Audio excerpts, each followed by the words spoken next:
Hi everyone, this is Matt from DrawingTutorialsOnline.com. How are you guys doing out there in YouTube land? Well, we've been really busy. We are creating a whole new course titled The 60-Minute Figure. And basically what it does is it teaches you how to draw the figure in 60 minutes from 3 different disciplines, from your memory, from life, and from photographs. These are all viable ways that we find ourselves drawing the figure.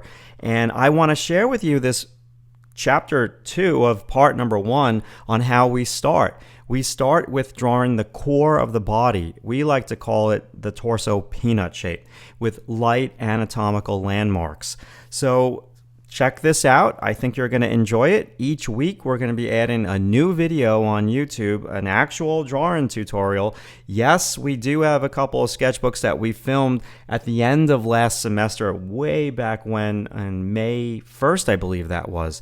But right now we're back to tutorials, and we'll post a couple more sketchbook videos. We have them for you. But check this out. I think you're going to enjoy it. Let's get started now with chapter number 2 of the 60-minute figure here at DrawingTutorialsOnline.com. So we have our Y-Bal card there just for exposure issues. Very difficult to film white paper. We're using our trusty Col-Erase pencil, which is pretty sharp. And now we are doing the torso peanut shape from life. So I'm a big contour guy. I love to draw the contour. I've just trained my eye to look at angles and all that fun stuff. But then I don't stay on the contour. We dive right on in to the inguinal ligament, which is a ligament that attaches from your iliac crest down to your pubic bone. And so that is our V shape, kind of what we just did and what we just showed you in chapter number 1. So now we're rolling around. We're looking for the rib cage. Now, this is a whole nother can of worms when you're drawing from life, because you have things like arms that get in the way of the rib cage. But what's the biggest difference that you're going to see? There's our first rib, the hole in the rib cage. The biggest difference you're going to see here is I'm barely lifting my pencil off the page. So the focus here is continuous line. Now, a continuous line is a huge topic here at DrawingTutorialsOnline.com. A lot of people have issues with it, but it's not the type of thing that you're going to do overnight. You just got to practice it, and you don't have to keep your pencil on the page for long. So now we're getting in the center line, the navel. We're looking at some other things on her body, like the lower portion of her stomach, her abs. We're wrapping in around the pelvis. And you see how I'm going over my lines? I like to build them up from light to dark. Now we can dive more in to the inside of the torso, looking for this model's ribcage. It's pretty cool because when she breathes or when she takes a deep breath, you can see her ribs. And when she's at rest, it's hard. It's a little bit harder to see them. So we're going around the top, just trying to figure out where the top of that rib cage is. You may not get it on the first stroke. I mean, you'd be pretty lucky to get it on the first stroke of your pencil. So that is almost identical to what we did in chapter number 1. I'm going to say the difference most likely is this is way more relaxed because it's from life, and I always draw a bit more relaxed when drawing from life versus drawing from my imagination. So now what we should do soon for you is add on some other goodies like the clavicles. Now, I'm just trying to feel where everything is. You see, when my pencil stops, I look. And when I'm not drawing, I'm looking way more. So just trying to place the breast.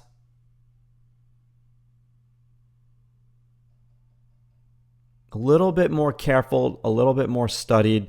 I am not speeding up this video for you. I am totally keeping it at 100% because I want you to see the process of the continuous line and also the process of the slowness of looking.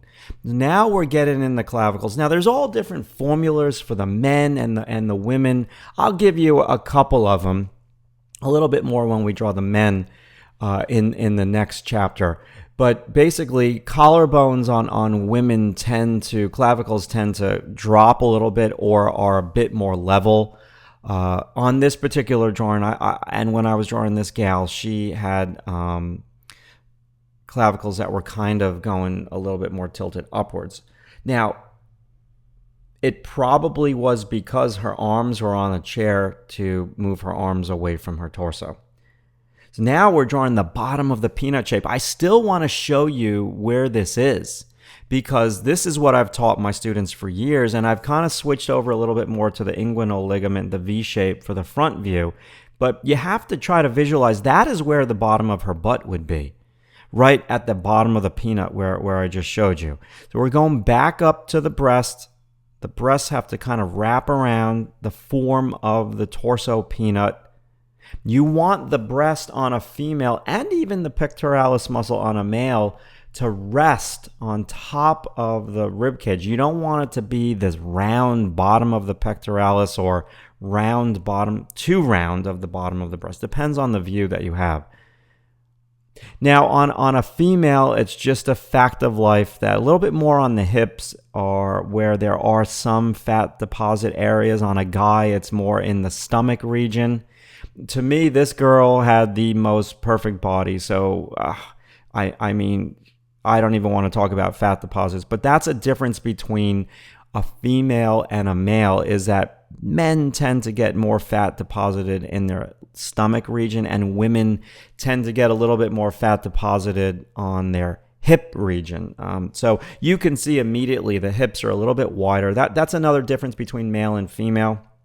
Obviously, female hips are going to be a little bit wider. A lot of that has to do with childbearing stuff, and men's hips tend to be a little bit skinnier, and their shoulders are a little bit more broad.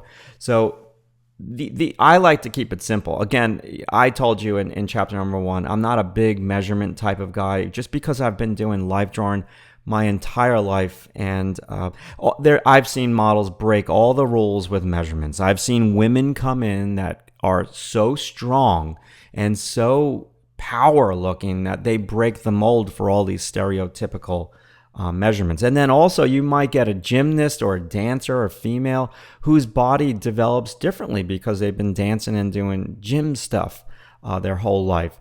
So that's why I don't like these stereotypical measurements. So now we're just trying to draw a little bit of what we see with the legs and the lower pelvis region. Lots of circular movements. I'm trying my very best.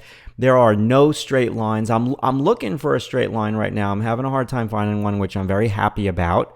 We can get in at least the deltoids. Now, I do believe when these models posed, it's been a couple weeks now, that I had my drawing horse next to them and a chair next to them, and I asked them, I believe, to put their hands on the drawing horse just to pull their arms slightly away from their hips so I can see their hips. So that's why the clavicles are tilted up a little bit more. Just trying to get in a little deltoid, clavicle, trapezius, and wrapping around over there of the chest muscle. See how I'm building up my line? I just can't do, it's just my style. Maybe you can do it much better than me, but it's just my style to put in a soft line first and then build up. You never really want to go into a drawing with a super sharp pencil. Sometimes you just want to take the edge off the pencil by drawing a little circle on the top of the page. I'll show you that in a chapter when we draw the peanut shapes from memory, lots of them. I'm just trying to feel out the form. I'm looking for more clues on her body. You see, I haven't lifted my pencil off the page, and I just lifted it off. But this is why I wanted to show you the torso peanut shapes from life, because it's a whole different can of worms from life. Do you see how the navel is in between the costal margin, which is the bottom of the rib cage, the top of the sternum area, and the pubic bone?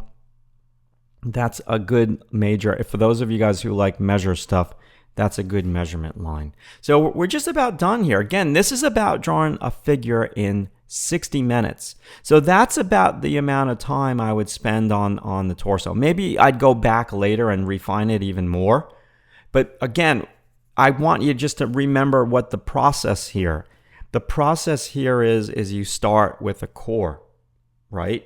And the core, to me, is the simplest thing to draw because you don't have any skinny fingers. You don't have any like funky legs going in a weird position or feet overlapping. You pretty much have this torso peanut shape that we speak about all the time.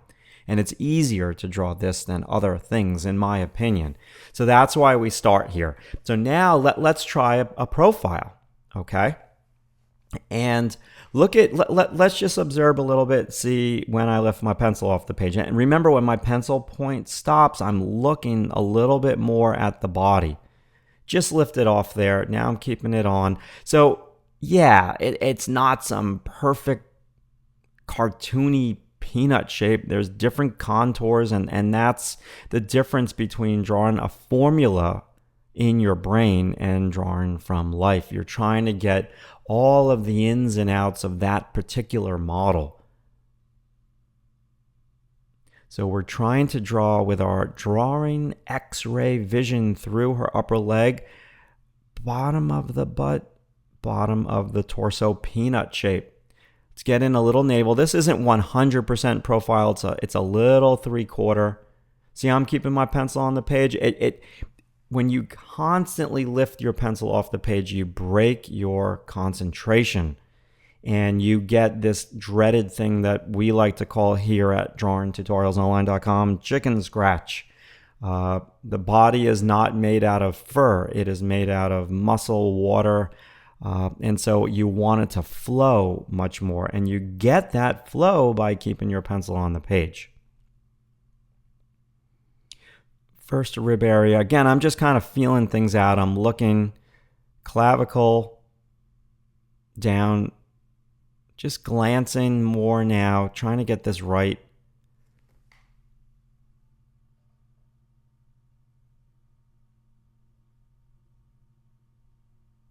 Remember, the breast rests on the ribs. It's not some round fake thing. It's got gravity involved with it. You don't want to outline the breast. And for a male, I'll show you in the next chapter, you do not want to outline the pectoralis muscle. If you do outline it, you want to do it in a light way, at least at first. One of the biggest mistakes that I see a lot of artists do is they'll just draw such a dark, heavy line underneath the breast, or for a male, underneath the pectoralis muscle, and it almost looks like their muscle is cut or their breast is separated from their body. So we're doing a little bit now of the back, building up the line, adjusting. So in my brain, I'm going to show you this in chapter number 4. We're going to do a screencast tutorial on top of these to show you what my brain is thinking about a little bit more detailed in terms of angles and measuring. I don't want to do an angles drawing for you because that's not the way that I draw anymore, although I do it in my brain. There's a lot of merit to the angles, and I don't want to give those up as a tool in doing this life drawing thing. But I'll show you that a little bit more on a screencast tutorial in chapter number 4. But right now, it's all about organicness. And you can see this looks organic. It looks like a body. It doesn't look like a cartoon drawing. It's not stiff because we're doing light line on interior landmarks. Put things into perspective. This is not about doing a 4-hour life drawing of the model where we're going to render with tone and all that jazz. This is about, let's put things in context, this is about drawing the figure in 60 minutes or less, give or take. And so when I do that, yeah, I do a little bit of tone, no doubt about it, but it's more about line for me. And this whole thing could be accomplished with tone. I just have so much tone on the website, so many tutorials done with rendering of tone. I wanted this to be a little bit more linear based. So now what our job is to refine and to go on in and do a little bit more form on the interior. If I had to give myself some constructive criticism, I want to see more stuff on the inside, which is what I'm going to do now. So a form line for the bottom of her stomach. I see when I look at this gal a couple of ribs protruding.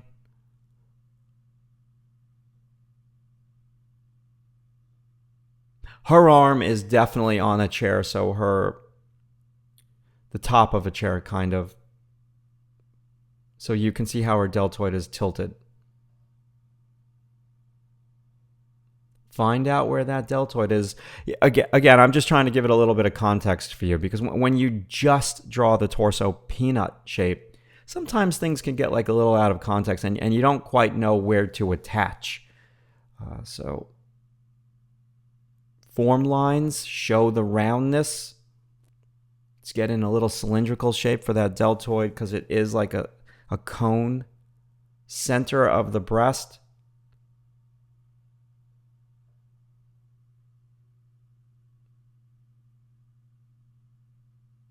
We're pretty much done. I'm just fussing. We're going to do a back view for you next. So I hope that I put some more form lines inside. So you see how I didn't necessarily totally outline the pelvis. I hinted at it. We'll get more into being more exaggerated with the pelvis in a later chapter. Greater trochanter area. Basically, that's the top of the femur. That is your hip bone. We're going to use layman's language. Get that chest kind of inserting into the deltoid. So again, I don't want to turn this into anatomy. The recap and the takeaways are, keep your pencil on the page.